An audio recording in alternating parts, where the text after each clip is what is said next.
Welcome to the Fighting on Film podcast, the podcast all about classic and obscure war movies, from the Normandy landings to the days of chivalry and swords. If it's been captured on film, we're going to try and cover it. I'm Robbie of RM Military History. I'm Matthew Moss of Historical Firearms and the Armourer's Bench.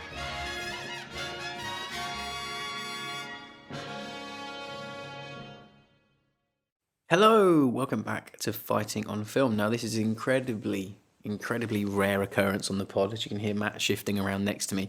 We're in the same house, in the same room. We're in the same room recording. for once. Yeah, it's amazing. I can reach out and touch him. Amazing. His lovely little ginger beard. Lovely. Yeah, so obviously it's Christmas time, and a huge thanks to everyone who came out for our talk last week at the Battle of Britain bunker. So much fun. Really, really fun. What an incredible museum that is. I know. I mean, going into the original map plotting room and getting to hold like a plotting a sticks 1940 stick and the radio headset. It was really cool. Really great. Thank you so much to Phoebe for showing us around and inviting us down to do that. And thank you to everyone that came out and listened to us ramble on for an hour and then had a load of great questions for us at the end. So that was really good fun. Yeah, it was fantastic. So, there's only one thing to say. Ho, ho, ho, Merry Christmas. Merc Month is back for a threequel. If you're a long-time listener to the show, you'll know every now and then we love to have a month where we cover some mercenary movies. And this month, we have 3 90s Merc classics for you to enjoy. Starting today with Die Hard 2. Next week, it's Under Siege. And then Assault on Devil's Island, which some of you may or may not have heard of. It's not the weak point of this month. No, put it that way. no, this isn't Delta Force December. All gas, no filler. No, yeah. This month. Yeah, exactly. All killer, no filler. And there's definitely some killers in these movies. So lock and load, charge your glass, and sit back for some mercenary merriment this festive podcast season. So I better get on with cast for Die Hard 2. It's not a cast filled with names. Oh, well, There's a few in there. yeah. But it's one of those action movies that kind of has like It's top heavy. a smattering, but then all the supporting cast are really good. Yeah, exactly. So, of course, I mean, you're probably no stranger to Die Hard if you're listening, but Bruce Willis is John McClane. He made his fame on the Die Hard franchise. He was in Pulp Fiction, The Sixth Sense, Tears of the Sun, Heart's War, and The Expendables 1 and 2. Which we're not covering this month. We will do them. No, We're too obvious. Well, yeah, we were going to do them as their own month. Yeah. Like month 5, The Reckoning. Yeah, Bonnie Bedelia as Holly McClane. She was in the original Die Hard. She plays John McClane's wife. She played Kitty Oppenheimer in 1989's Fat Man and Little Boy. Oh, yeah. Yeah. With Cusack. Yeah, it's a father and son epic. Yeah. Yeah. Oh, Just with atom bombs. No, I'm kidding. Yeah. She was a regular series regular in the Division show from 2001 to 2004. Oh, never seen it. No, me neither. Then we have William Atherton as Dick Thornburg. I think he's like a stalkery guy. Was he in the first one? He was in the first one. Yeah, and of course he was. And he kind of like knocks on their door. He's a meanie. Yeah, and he's horrible to their maid. That's it. I remember now. Friends their kids, so she hates him. And Yeah, he's on the got plane. A restraining order, and then he happens to be on the On plane. the plane. He was in Ghostbusters, of course, the original Die Hard, The Last Samurai, and for TV he was in Murder, She Wrote and The Equalizer. Then we have Reginald Vell Johnson as Sergeant Powell, reprising his role from the first movie. After this, he would go and find fame on Family Matters, appearing in over 200 episodes of that. I think it was a bit concurrent. Yeah, it was nearly out. He wanted to do more in Die Hard 2, but he couldn't because of the Family Matters. That was it. Kind of overlaps. Yeah, a little bit of a cameo. Yeah. And he was also in Ghostbusters, Turner and Hooch, and he was in a few episodes of The Equalizer. Oh, The Equalizer's going to run throughout this. I think it might do. And then we have Franco Nero as General Esperanza. He's kind of one of the movie's sort of antagonists, but he's not the main antagonist. He's more of a MacGuffin. Yes, it's a good way to He's a describe plot him. point, a character MacGuffin. He's obviously best known for his spaghetti western work, including the original Django, Massacre, Time, and The Mercenary. Oh, God, yeah. Yeah, he was in Force 10 from Navarone, Battle of Neretva, Last Days of Mussolini, and of course Django Unchained. I read he wasn't particularly thrilled to be doing it. No. He decided to do it anyway. Apparently he wasn't. Yeah. Then we have Dennis Franz as Captain Lorenzo. He's kind of a frenemy in this, isn't he? To Willis's McClane. He was in Hill Street Blues. He would later find fame in the late 90s in NYPD Blue. He was in The Package with Gene Hackman as well. Cold War thriller. Yep. Not a bad one. Then we have William Sadler as Colonel William Stewart. He's the real big baddie of this one. He's great in this. Big bad Merc. He was in Bill and Ted's Bogus Journey, The Shawshank Redemption, The Green Mile. The TV later goes on to appear in The Pacific. But me and Matt love him for his role in Deep Space Nine as Luther Sloan. Oh, yeah. One of the kind He plays that so well. Section 13 boys. Yeah, 31. Yeah, Yep. Section 31. That's it, yeah. And then we have the late James Amos playing Major Grant. He is later revealed, spoilers everyone, it came out in 1990, you've got no excuse. So he's 34 years old. Exactly. He turns out to be, you think he's on the side of the goodies, then he's on the side of the baddies. He's a baddie all along. Switcheroo. I know. He's played by John Amos, Major Grant, former NFL player turned actor. He was in The Lockup, Uncut Gems, The Last Rifleman. Gems. Yeah, Uncut Gems, yeah. He played himself in that. And on TV, he was in Good Times, Roots, The A-Team, Fresh Prince, and Walker, Texas Ranger. Ah. Yeah. And we have some of the mercs that work for Amos, Grant and Stewart, are also some sort of famous names, before they were famous kind of names. Little fresh faces in there. So we have a pre-T2 Robert Patrick.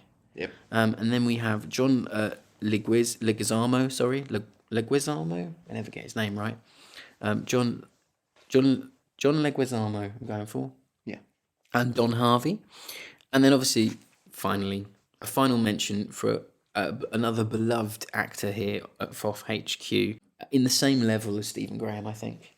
With me and you. Yeah. Yeah. Ladies and gentlemen, put your hands together for the finest engineer Starfleet ever had, or will have if that goes on to be real.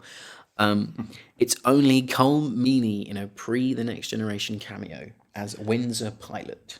Well, it would have been during Next Generation, but it would have been pre-DS9, we were saying the other day. Oh, of course it was. It's not pre-TNG. Sorry. It's late stage TNG, 1990s. Like, yeah, we're like season 4, aren't we? Yeah, we're like 4 or 5. Yeah, okay, I got that wrong. And then, of course, he goes on to be Deep Space Nine. He turns up in Layer Cake. He was in a Safe Room with Denzel Washington and Ryan Reynolds.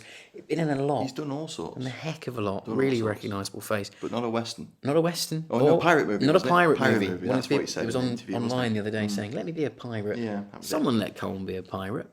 And yeah, that's your cast, really. And as Matt kind of says, it feels, I mean, looking back now, it's the high point of a lot of these guys' careers, some of them. Yeah. Kind of outside their TV work. Some of them go on to do much more TV work, but they are recognisable. Yeah. But of course, you know, it's kind of like Willis at the peak of his fame. Well, this is what broke him, yeah. And it is early 90s to he'd like early to ride 2000s this wave, wouldn't run he? is incredible. You know? Yeah, of course. And then he just becomes sort of like a Hollywood stalwart, wouldn't he? Until he unfortunately got ill. And then, you know, it's not very nice. But this is what movie to have on your resume. Yeah, and you know what? I read he didn't like it much. No, I read that as well. I read that he thought it was a bit too similar to the first one. I did as well. I've got fun facts this week. Oh, yeah. Do you want a fun fact? Because everyone loved them last week. Yeah, I know. It was wild, that, wasn't it? Everyone seemed to really like them. Die Hard 2 has the biggest death count of the entire franchise at 40. Wow, really? And an extra 200 if you count the plane. But characters killed in gunfire and action sequences, 40. Okay.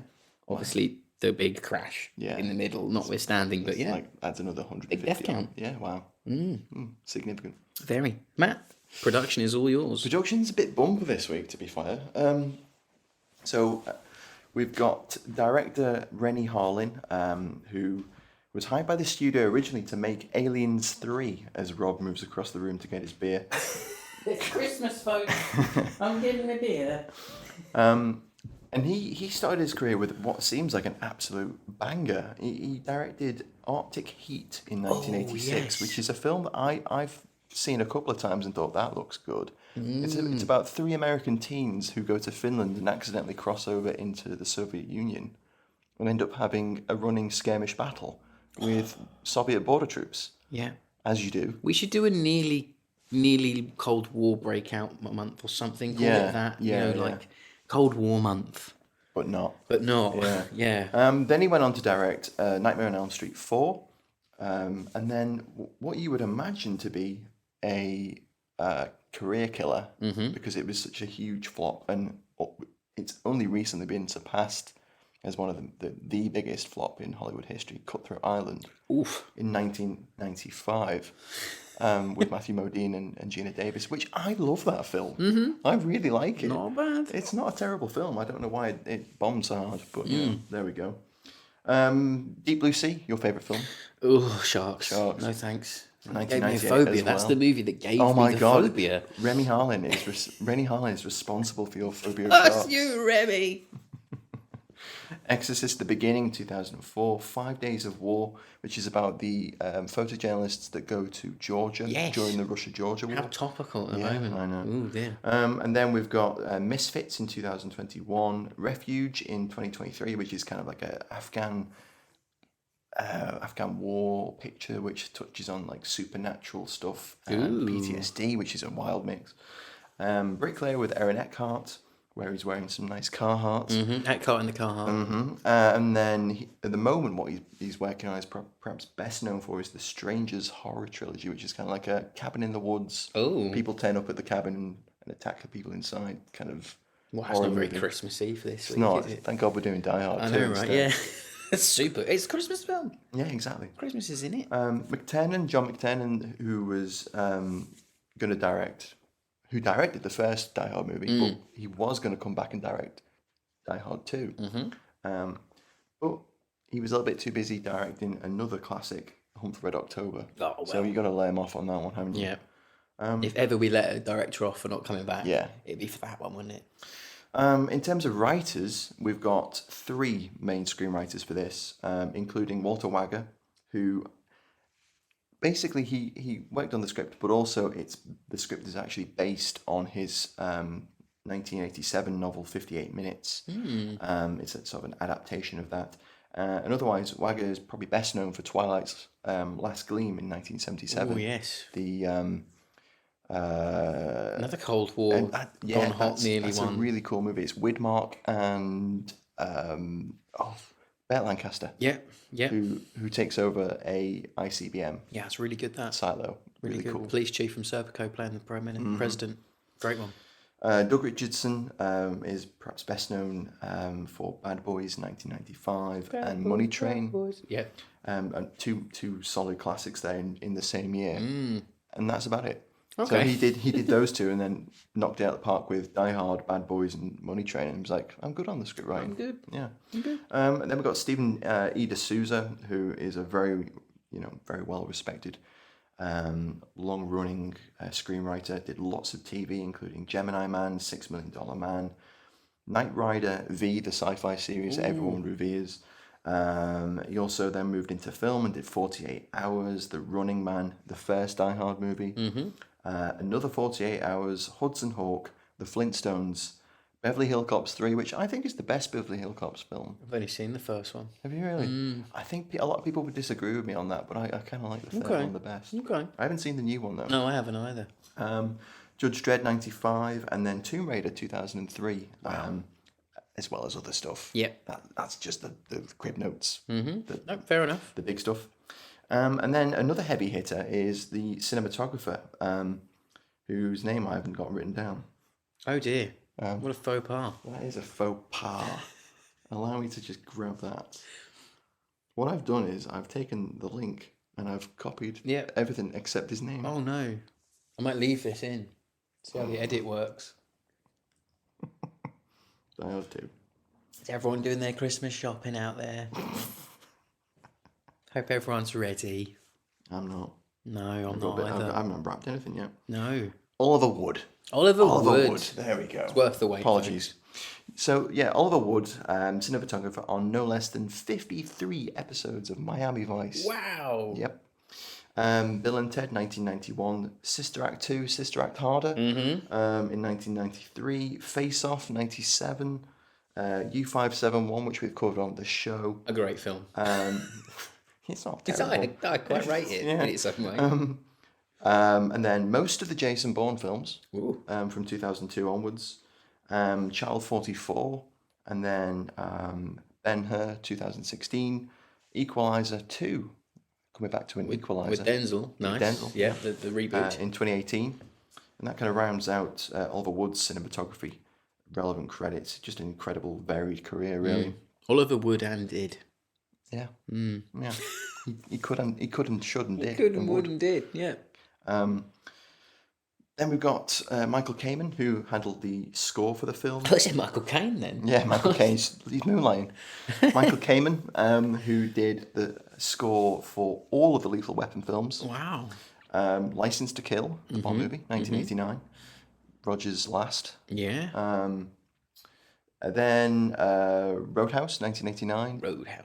Roadhouse. Robin Hood, Prince of Thieves, 1991. Nice. Last Action Hero, 93. Classic. The Three Musketeers movie with Kiefer Sutherland. Oh, okay. And Charlie Sheen. Yeah, I remember being really excited for that, and then not wasn't. being. Yeah. Yeah. 101 Dalmatians, Event Horizon, Iron Giant, and then he also provided the music for Band of Brothers. Oh. Yep. Exactly. Iconic. And then Open Range, which is a really good Kevin Costner Western. Oh yeah, Open Range. With Michael Gambon. Yeah. Yes. And Robert Duvall. Robert Duvall.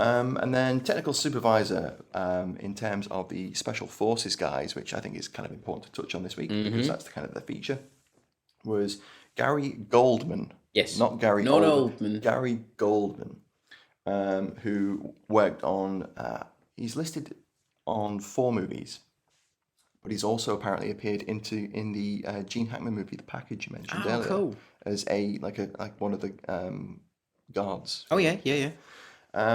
So Goldman worked on Predator, 1987. That was his first movie, and then he did the Vietnam scenes in a Steven Seagal film called Above the Law. Wow. And then he did Die Hard, and then he did Die Hard 2. What a resume. That was his list. And then I've got a little bit here about some of the filming. It was filmed across numerous locations, lots of different airports. Far too many to go into. Oh yeah. Budget was 62 million. Dang. And Willis was paid 7.5 million out of that. Wow. Yeah. That's a big chunk of change for 90. It is. That's Gosh. it's almost, I don't know, a tenth of the budget, isn't it? Yeah, It's quite a lot.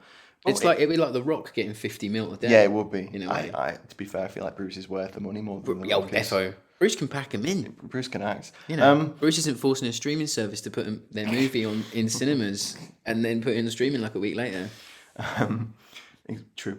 Box office was worth it though. Dig. Sorry. It's Christmas. You're allowed. Yes.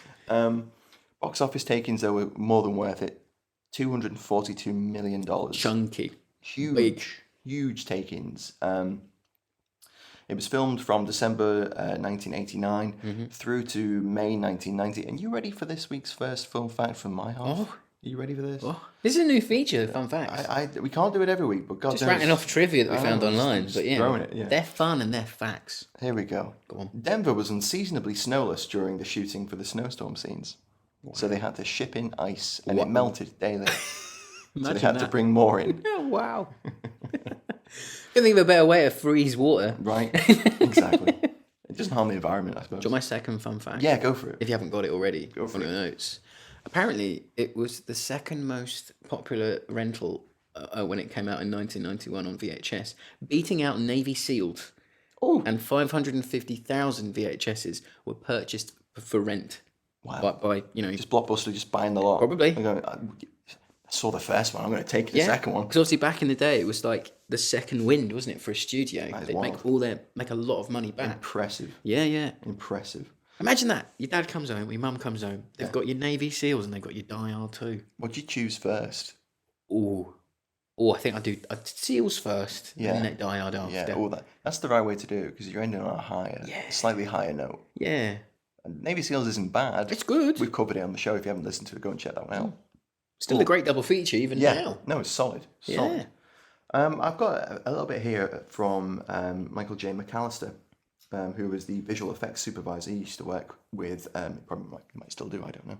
But he was the visual effects supervisor working with Industrial Light and Magic. And he worked on all the aeroplane miniatures. Oh, yeah. But they weren't that miniature. So the smallest airplane that they used, the C-130, which is the general's aircraft, that he's being flown in on it as a prisoner, had a 14-foot wingspan. Wow. Yeah. And then the 747 model had a 20-foot wingspan and a 24-foot-long fuselage. Wow. That's huge. Massive. That's absolutely insane. Just got a little quote here I'm going to share. This is from an interview with the American Society of Cinematographers from a little while back. McAllister said, "We shot the 747 crash with the bad guys twice. We filmed one explosion with 4 different cameras and everything happened too quickly. The airplane just disintegrated.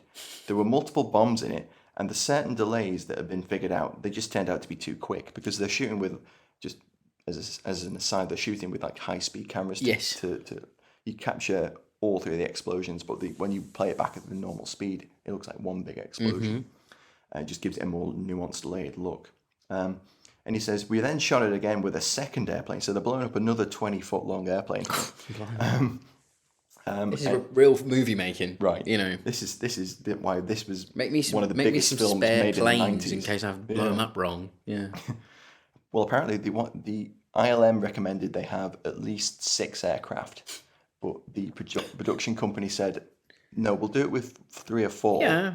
But we'll take responsibility for the, if we fuck it and we need another aircraft, it's our fault, not yours. I'm with you. If you charge us less. And basically he said, we shot it again with the second aircraft and increased the amount of delay between the explosions. There are 3 distinct bits of pyro in that shot. It all looked like one explosion to the eye because it lasts about 15 times longer when they play it at normal speed. Fascinating. Oh, amazing. And that rounds out production. Well, it's time for the retro review, which comes from 2000, January 1st. I can only assume a decade on retrospective. Yeah, nice. I can only assume that's when it came out on DVD. Could be. And good old William Thomas of Empire magazine says, more violent, more explosive, and even bigger than the original. This ticks all the sequel boxes. But as long as Willis is in his vest and playing McClane, it's hard to care about its shortcomings. I think you can argue with that. Yeah. I really don't. Yeah. This is a crowd pleaser, this one. It is. It truly is. I mean, it takes all the good bits of the first one and then just does them again. Yeah. As a sequel should. Yeah. As a sequel should. Anyway, it's time for the one-word reviews. Yippee Ki Yay, motherfoffers, is what we put. That's what we came up with. X. Yeah. Kicking us off, Dr. Philip Blood says dull. Oh, good Lord. Whoa. My word. World War II TV, Paul Widget says he just watched it today on the day of recording, and he says blanks. Tom McCall says Esperanza. AD Bond goes tiresome. Oof. Whoa. Paul Burns, who we saw at the weekend, said manhole. David McNay says wintry. Ian Miles says flighty. Ian Mays goes sequel-tastic. Michael Lee says best one. We'll talk talk about that later. Jerry Kahn goes just the facts, ma'am. And old Painless goes holy, and he probably meant to put shit when he flies out of the old plane. Yep. And Pete the Paint will end this week with cold. Yeah. Quite nippy, this one. Who knew all that snow had to be bussed in? I know, right? So, on to this week's, the first alley tally of Merry Mercmas.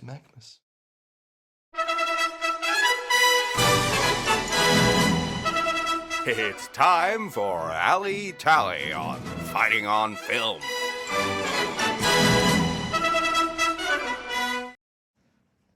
So, as Matt grabs his beer there, we're into the alley tally. It's weird doing, I must admit, I must preface quickly, it's very weird doing a show together. It is. We've only ever done it once before. I know. And we recorded 2 that night. We recorded 2 and we were like 8 sheets to the wind when we done those. I don't think anyone noticed. I think that was the Falklands movie with... Yeah, because we needed to drink. Yeah, that was a wild film. Yeah. Check that episode We should have done a FOF special. We watched Megaropolis the other day. Christ. And we should have done a FOF special of that. Oh my God. That movie makes... Anything you watch after makes it look like the peak of cinema. I know. You know. We watched Here afterwards. Oh, yeah. We did like a classic directors flop hard 2024 double feature. Yeah. And I must say, Zemeckis came out on top on that one. Absolutely. What's even madder is Here made only $300,000 more than Megaropolis at the box office, which I find insane. They both made I think it was like 13.6 for Megaropolis and 13.8 for here. And it's this year's been an absolute crazy time for the industry. Anyway, these people came here to listen to the Alley Tally, Matt. So I'm going to go first because it's Christmas and it was cold. Bruce Willis is chunky knit, Cardi. It's chunky knit. Beautiful. It really is. It's so Christmassy. With that semi-standing collar. Yeah, lovely, lovely, lovely. But no, my real alley pick for this week is his Beretta 92FS that, of course, he has in the first film. Yeah. So I've had a little bit about it. So it's the same weapon that was purchased by the film's armourers, Cinema Weaponry, and it was used in Lethal Weapon 2. Right. And the gun's magazine release button was changed to the left because Bruce is a left-handed shooter. That's so interesting. That's kind of industry standard now. Yeah. You can do that at home when you buy a gun in the US or wherever. You can switch over if you're left or right-handed. Interesting. Yeah. If it isn't ambi already, Yeah. of course. I just love the way he blasts away with sheer abandon on Yeah. it. But he kind of... I like to get the feeling about McClane that he's a gun guy, but not really. Yeah. You know? He's proficient. But he'll just absolutely leather a lad to make sure he goes down. He shot and killed more bad guys than most of NYPD and LAPD put together that year, I think. He learned in the first movie, shoot first, ask questions later. Yeah. You know? And always wear your shoes. Yeah. Yeah, exactly. But then just quickly, you've got MP5s galore, the Jungle magazine with the blue and red tape. Yeah, that's really cool. The blue for blanks, the red for live ammo, which is a pretty common thing. On exercises, I've definitely known people to do that. M81 Woodland, worn by Major Grant and his men, and I like the fact you can kind of tell that Major Grant might not be a genuine major because he's got his top button done up on his M81s. And that's a bit of an FNG thing. Interesting, because he is a major, because they know each other, but he's a bit that's them throwing you uptight. off. Yeah, I don't know, because when I can see the heck took me ages to realise that he was actually a major. Mm. When I was little, I thought he was like faking it. I thought they were just members of the mercenaries. Yeah. But all the mercenaries are ex-US I know, forces. but whoa! But yeah, I thought it was like throwing them off. And they've got M16A2s, which are Colt Sporter AR-15s, twos with stand-ins. with the oval handguards instead of the triforms. Yeah. But we're in Grenada at the time, Panama's mentioned in the film. Yeah, not Grenada, sorry, Panama it would be, wouldn't it? No, I think Grenada's mentioned. When they slit the radio operator's throat. I wish you'd been there with us on Grenada. Yes. And he's like, so do we, Yeah. But no, it's cool. Like this era of American kit is still quite cool. We've done 2 90s movies on the bounce, so it's nice to have them. What about you, Matt? Well, I know I'm going to let you talk about this a bit later. No, it's fine. I know exactly what you're going to talk about because when we watched it together 2 nights ago, you quoted verbatim. You quoted verbatim and then waxed lyrical to me. We had to pause the movie so you could get it out so that Matt regale the listeners. Oh, well, it's got to be the Glock 7, hasn't it? The Glock 7, a porcelain gun made in Germany that doesn't show up on airport metal detectors. And it costs more than you make in a month. Me personally, yeah, that's well, true. Yeah. Just a regular Glock 17. Probably back then it's made more than I do as well. So I'm not going to talk about that scene because that's something you're going to talk about later. But obviously, this is one of the early depictions of the Glock 17. So it's actually a Glock 17. It's not made of porcelain. It's made of polymer. So it's got a polymer frame and a steel slide and barrel assembly. And it's not made in Germany. It's made in Austria. Mm-hmm. So I mean, John is that proficient that firearms proficient policeman who knows just enough to be dangerous. Yeah, he knows. But maybe he's never seen a Glock before. Well, to be honest, he may have just heard about them. Yeah. Well, I did hear that Bruce Willis ad-libbed a lot of lines. He did, yeah. So maybe that's an ad-lib line. Because obviously, at the time, the Beretta 92 is the predominant semi-automatic police handgun, alongside a couple of Smith & Wessons, which is also in the film. Pistols and revolvers. Yeah. So it's more than possible that Bruce is flicked through a trade mag and seen, oh look what's coming down the pipeline, or he's like the LAPD armourer has gone, hey Bruce, or hey John, do you want to try one of these new Glocks? And he's got a Glock, John, do you want to have a go?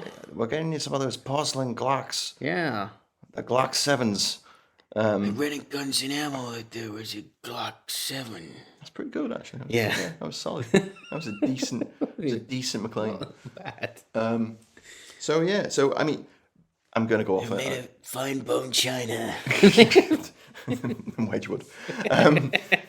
So I'm going to go off on a little bit of a tangent. I was telling you a bit about this the other day, and I saw it, and I couldn't remember the film I was trying to think of, but then I remembered.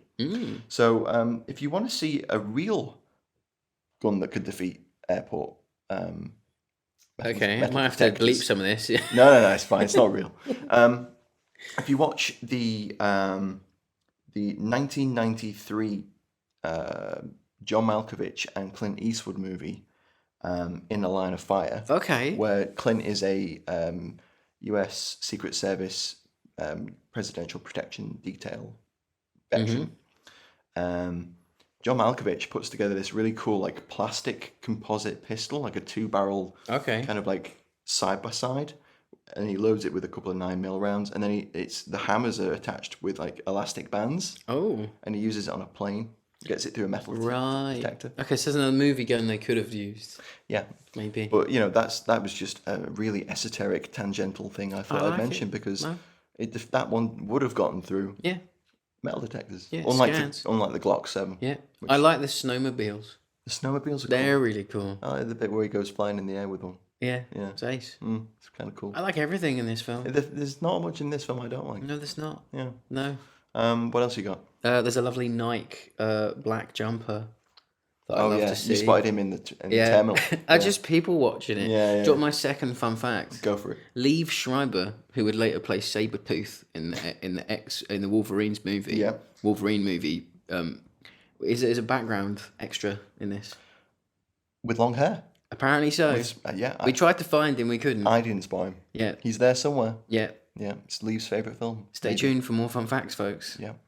Is that all we've got for Alley Tally this week? No, we got the General's pistol is a 1911. It is. Yeah. Do you want a fun fact about the General? Go on. The fun fact about the General. The General is from Valverde, the fictional island from Commando. I know, it's ace, because the guy that wrote it wrote Commando. So what that means is Commando, Die Hard are all in the same universe.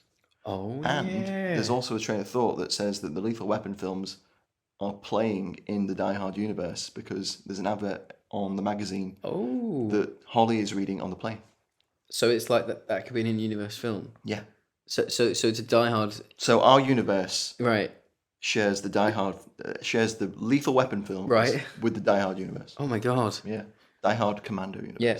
And people would have read about some mad mercenary going mad on an island in Valverde, and then the General escaping Valverde. Yeah. Oh my God, this is the General's associate. This is crazy. You're plumbing the depths of my Amazonian mind. If you haven't listened to our Commando episode from a few years ago, that was great. That was the first Merc Month. Yeah. We really loved doing that one. So I think we're on to favourite scenes. I think so. I'm Captain Dale Dye, and you're listening to Fighting on Film. I'm going to kick off with a fun fact of my own. Let's go. For favourite scenes. Black & Decker sued the production for a cut product placement that was settled out of court. Good God. Oh, God, that must have been in the terminal sequence in the gunfight. It was meant to have used a Black & Decker to take a grating, like an air grate thing off. Oh, my God. And they cut it. Oh, my God. And then they sued them for $150,000, and they settled out of court.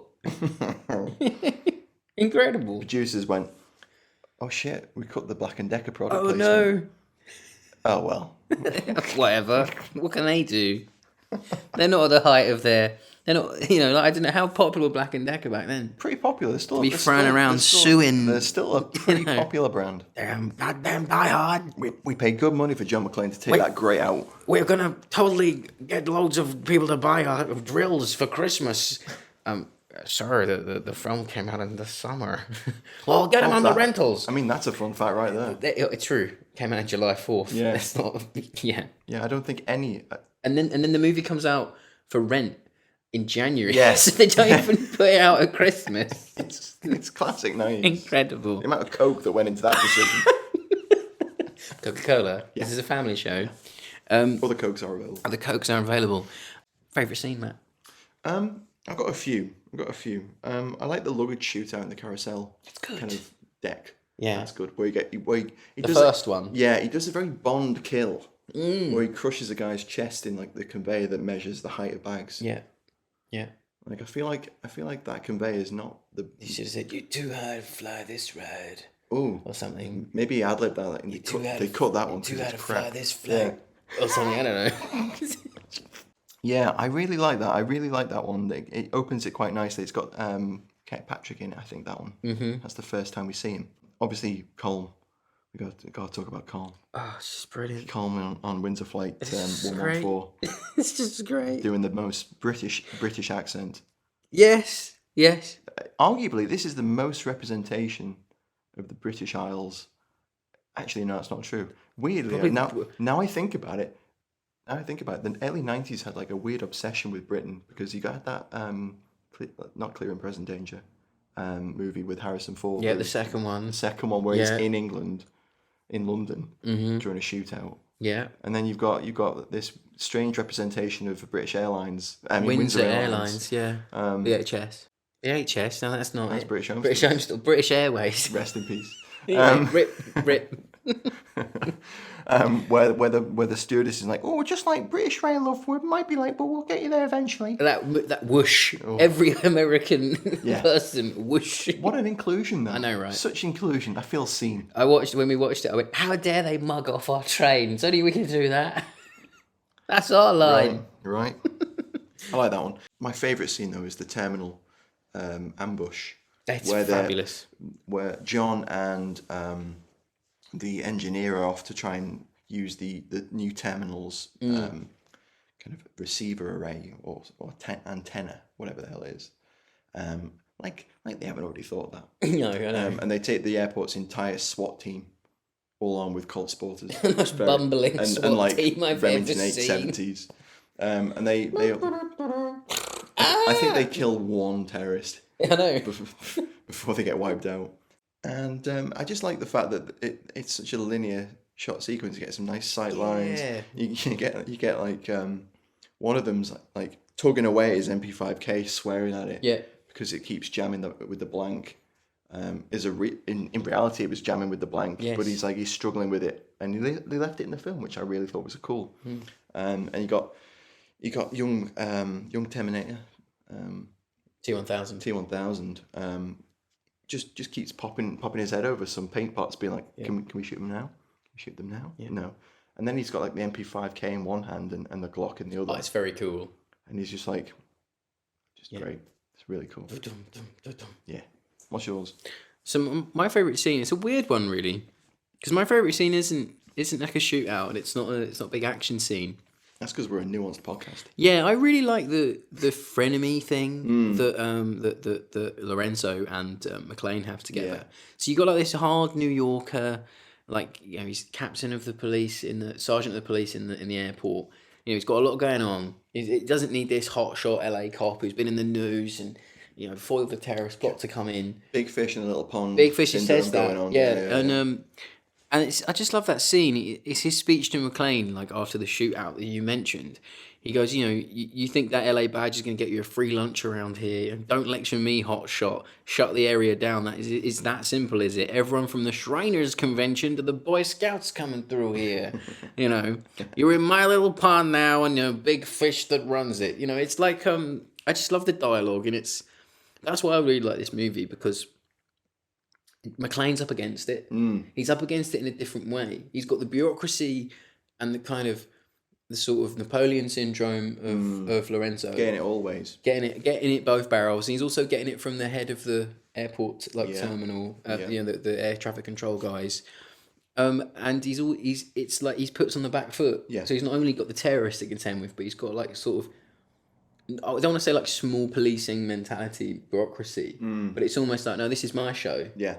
How dare you tell me? And it takes him McClane a long time to prove what's going on. And that's why I think I like this, because it gives the action star to be smart, but he's also up against people who are just doing their job.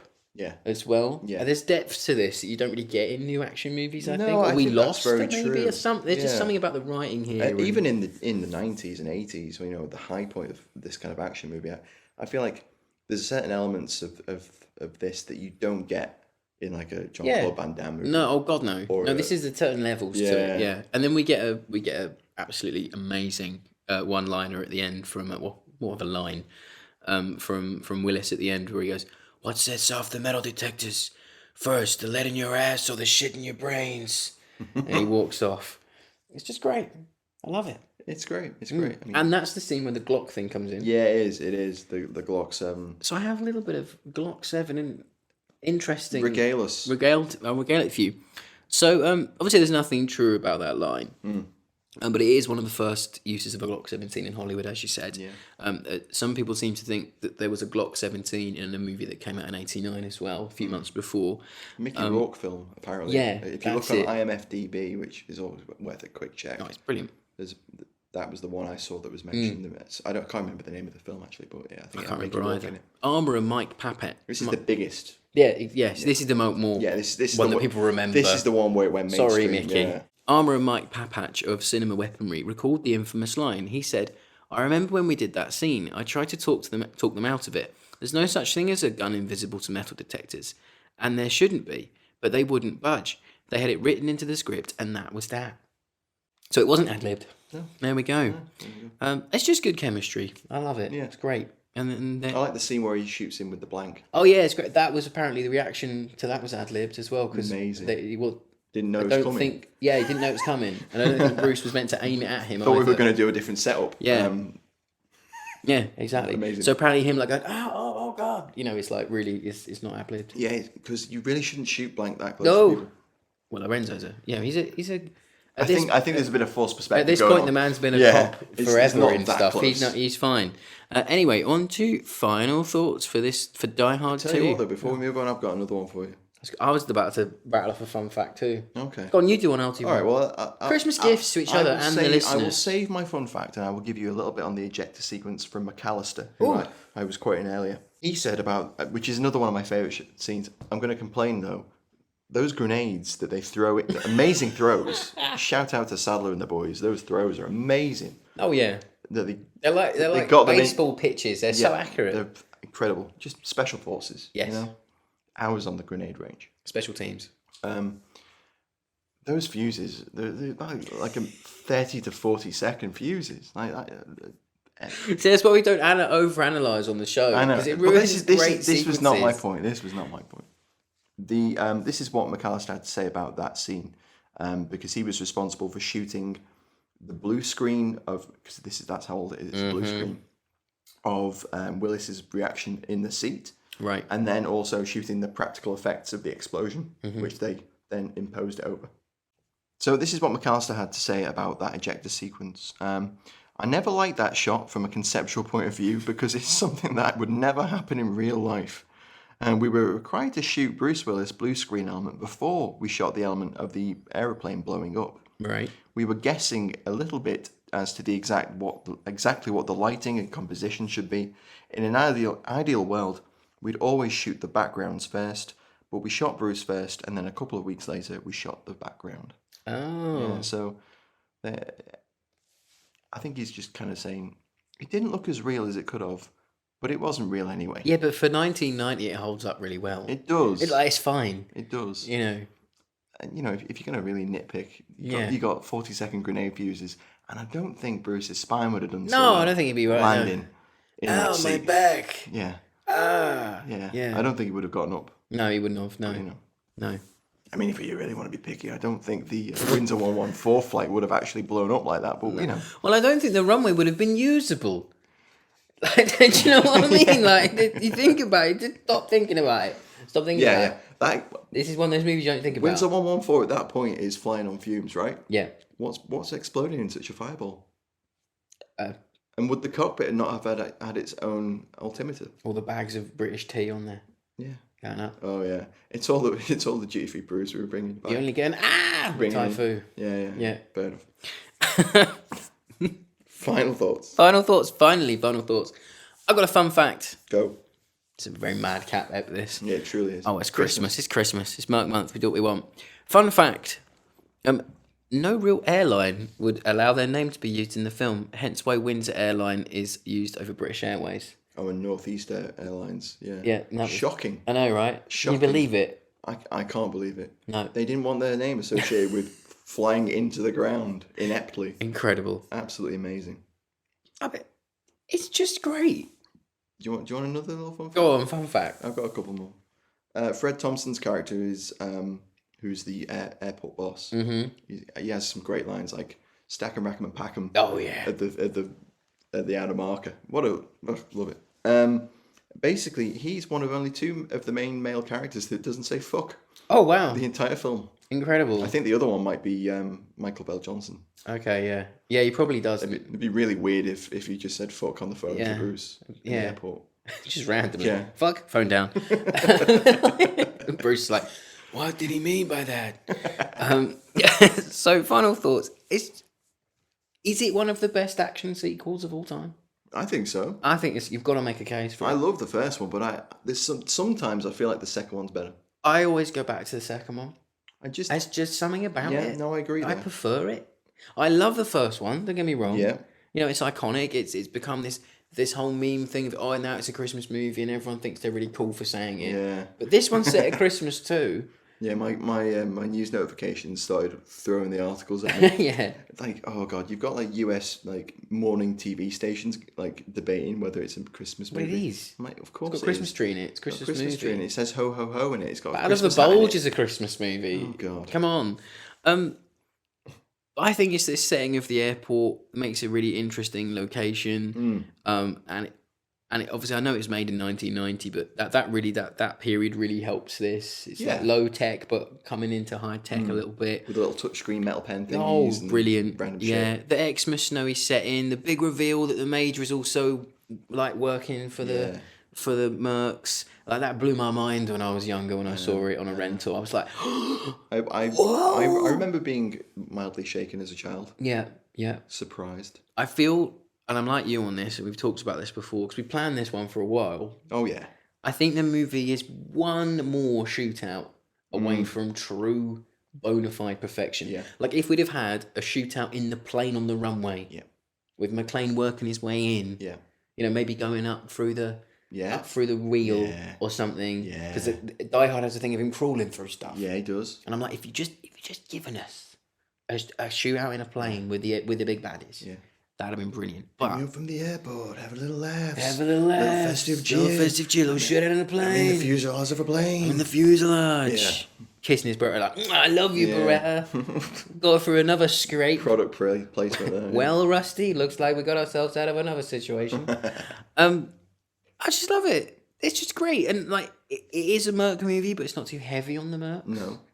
I mean, I love the fact that they introduced Sadler as a weird naked dude doing great. Tai Chi in front of the TV. Fun fact, he Watching asked himself. for that sequence to be shot last. Yeah. Because he wanted to get into shape. I And heard by that golly, one.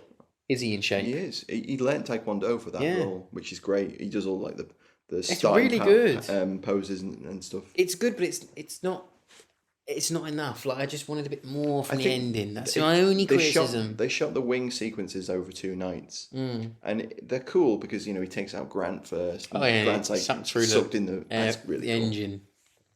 And then he has the climactic fight with Sadler, which he loses, or air quotes loses, gets kicked off.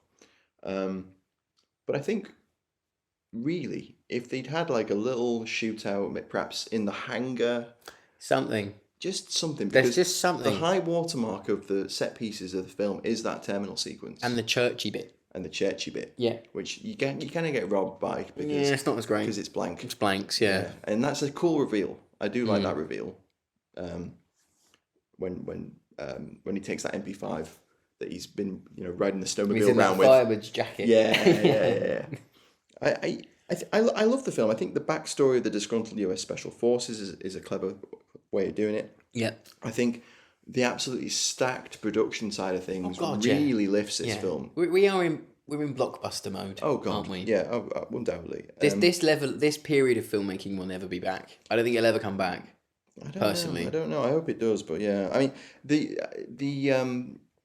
what you touched on earlier, I like the way it plays with the norm. It kind of tries to flip it around. McClane doesn't get the help that he would expect as a normal lets the action audience hero. think a little bit. Yeah. It's not just it's not just mindless action. There is like some level of like coherenceness to it all. Yeah. I like the way it plays off the Noriega, Panama stuff, Ollie North. all that kind of stuff going on, where Sam is like a pseudo Ollie North character. Yeah, he seems like it, doesn't he? Yeah. Ollie North on crack. With a penchant for naked taekwondo. Oh yes. I like the inclusion of The Simpsons. Fun fact: on the plane, they include the episode "There's No Disgrace Like Home." Yeah. Which is the one where Dr. Monroe kind of electrocutes the entire family, or lets them electrocute each other. Yeah. And I like the parallels of that when Holly then tasers the reporter in the toilet while he's giving his Pulitzer Prize winning absolute speech. Cringy speech. Yeah. I really like that bit. It's just a solid picture. I love it. It is a great film, and I think it's. I'm glad that we've managed to cram this one into. Oh, we had to. We'd start off strong. No, exactly. And everyone knows this one. Yeah. And if miraculously you haven't seen it by now, please go and watch it, because it is a Christmas movie. Yeah. And there's just something over this one for me. I always find myself watching it again.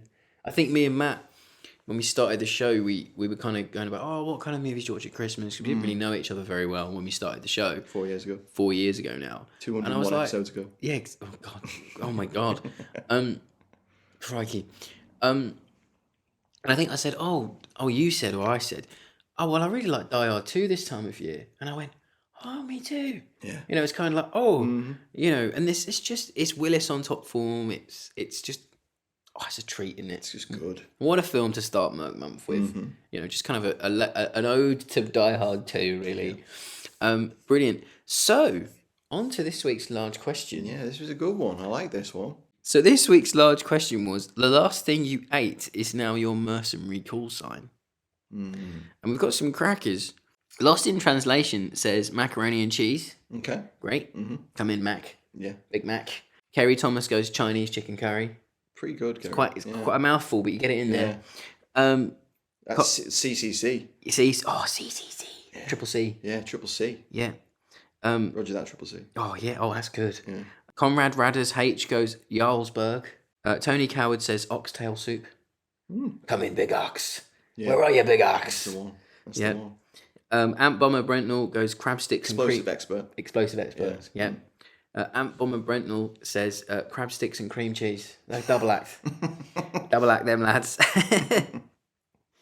David McNay says fry up. Comms man. Fry up's a comms man. Paul Byrne says meat and potato pie. I have no idea, but yeah. It's hard. Ad-libbing's difficult, innit? We can't do what Brucey did. Jenny Grant says nuggets. Nice. Nuggets, solid. I feel like you're a machine gun guy. Nuggets. Like it. Get me nuggets on the phone, god damn it. Get me some suppressive fire nuggets. Come on, Nugs. Get me in. Like a hacker. Oh, yeah. Nugs, I'm in. Yeah. Clacking away 90s, on a big fat Amstrad CBC. Ian Miles goes tuna pesto.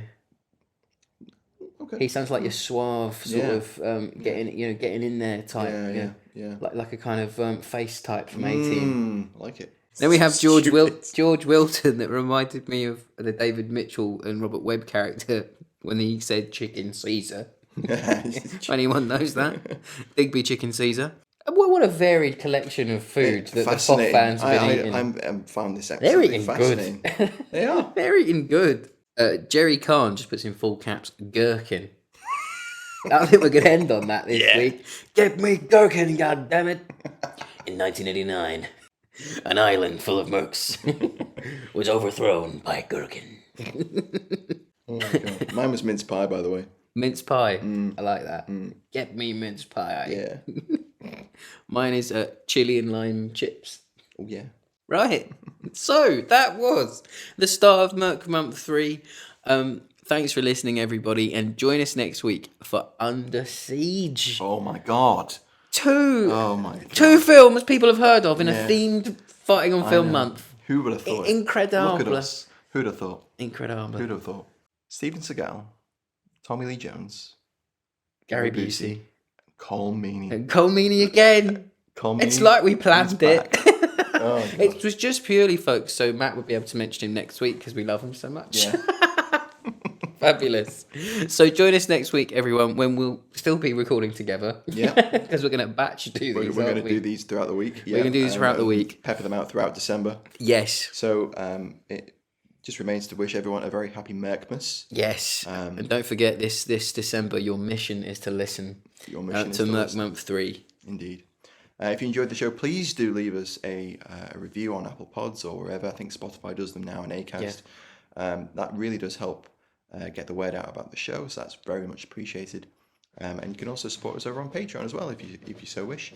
We are now on all sorts of social media platforms, including Blue Sky. The only ones we're not on are the ones that we always say that we're not on. So yeah, thanks for listening, guys. Yippee Ki Yay, motherfuckers. See you next week.